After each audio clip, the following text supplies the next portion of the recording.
Hi friends, here's a story in a book about worms that you're going to read at home, but it's also a song to the tune of bingo.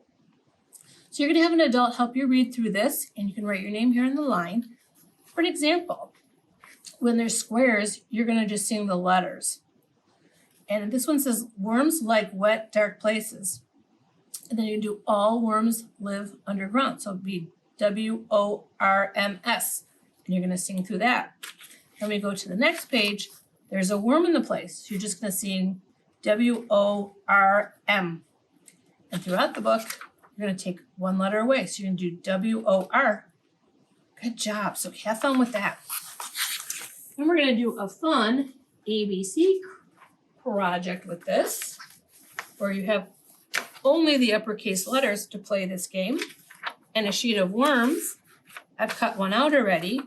You're going to have somebody go home, at home, go away from you, and you're going to hide this worm under one letter.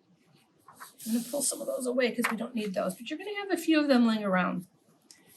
And you're going to hide it under there, or you're going to have somebody hide it for you, and you're going to go away and come back in, okay? You're going to tell the person to come back in. Where is it hiding? You're going to cut all these letters out, or you're going to have an adult help you, and you're going to cut out the worms and hide it underneath. So where is it hiding? Is it under the F? You're going to lift the F. Nope, not there. Is it under the D? Nope, not there. Is it under the A? Yep, there it is.